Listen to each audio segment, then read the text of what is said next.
اے بچیوں والو تمہیں مبارک ہو، اے بیٹیوں والو تمہیں مبارک ہو، اپنی بیٹیوں کو کبھی برا نہ سمجھنا۔ نبی پاک علیہ الصلوۃ والسلام فرماتے ہیں جس شخص کی بیٹی ہو وہ اسے زندہ دفن نہ کرے، اسے ذلیل نہ سمجھے، تو اللہ عز و جل اسے جنت میں داخل کر دے گا۔ ایک اور جگہ نبی پاک فرماتے ہیں اللہ اکبر، یہ حدیث تو میں کہتا ہوں ختم ہے نا، اس کے بعد الفاظ ہی نہیں بچتے۔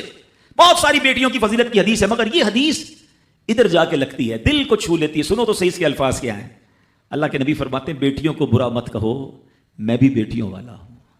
ہائے ہائے، ختم ہو گئی نا بات ہے۔ اللہ کے نبی نے صلی اللہ علیہ وسلم نے اپنی نسبت بیٹیوں کی طرف فرمایا میں بھی بیٹیوں والا ہوں۔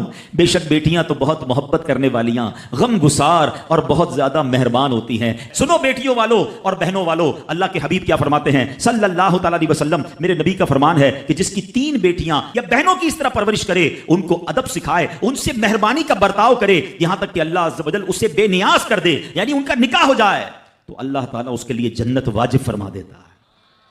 یہ ارشاد سن کر ایک صحابی کھڑے ہو گئے ہیں۔ صحابہ کے سوال بھی بڑے کمال کے ہوتے ہیں۔ یقین کرو ہمارے بہت سارے کام سیدھے جو ہے نا، ہمارے لیے بہت ساری آسانیاں صحابہ کے سوالات نے کر دی۔ اب ہو سکتا ہے یہاں میرا کوئی بھائی ایسا بیٹھا ہو جس کی 3 بیٹیاں نہ ہوں، وہ کہتا ہے میری تو 2 ہیں۔ صحابی نے سوال کیا حضور اگر کسی کی 2 ہوں تو اللہ، اور 2 لڑکیوں کی پرورش کرے تو ارشاد فرمایا اس کے لیے بھی یہی اجر و ثواب ہے۔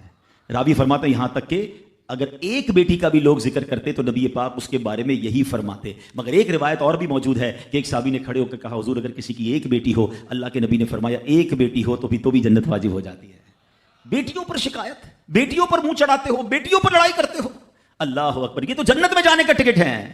تو اپنی بیٹیوں سے پیار کریں۔ اور باپ جتنے بیٹھے نا، مجھے پتا ہے وہ میری بات کی تائید کریں گے، شاید پیدائش پہ منہ چڑھایا ہوگا کسی نے، لیکن آج بھی باپ سے زیادہ کلوز بیٹی ہی ہوتی ہے، پیار وہ باپ سے بیٹی ہی کرتی ہے، گھر جاؤ تو بیٹی باپ کا انتظار زیادہ کرتی ہے۔ اور اسلام عورتوں کے حقوق کی شاندار انداز سے بیان کرتا ہے۔ اللہ کے نبی علیہ الصلوۃ والسلام فرماتے ہیں جب کسی کے ہاں لڑکی پیدا ہوتی ہے، سنو، گھر پہ مہمان آئے تو اچھا لگتا ہے نا، اور کوئی بڑا اہم مہمان آ جائے، کوئی بڑے بزرگ آ جائیں تو کتنا خوش ہو جاتے ہیں آپ۔ کئی ایسے بزرگ ہوں گے، کئی ایسے علماء ہوں گے، کوئی ایسی شخصیت ضرور ہوگی جس کو آپ اپنے گھر بلانا چاہتے ہوں گے، مگر آپ سوچتے ہوں گے یار وہ میرے گھر کیسے آئے گا، بہت بڑا آدمی ہے، بڑا مصروف شخص ہے، پسند تو مجھے بہت ہے مگر میں گھر نہیں بلا سکتا۔ سنو، جب تمہارے گھر بیٹی آتی ہے تو پتہ ہے کون مہمان آتا ہے؟ اللہ کے نبی فرماتے ہیں جب کسی کے ہاں لڑکی پیدا ہوتی ہے تو اللہ عز و جل فرشتوں کو گھر بھیجتا ہے۔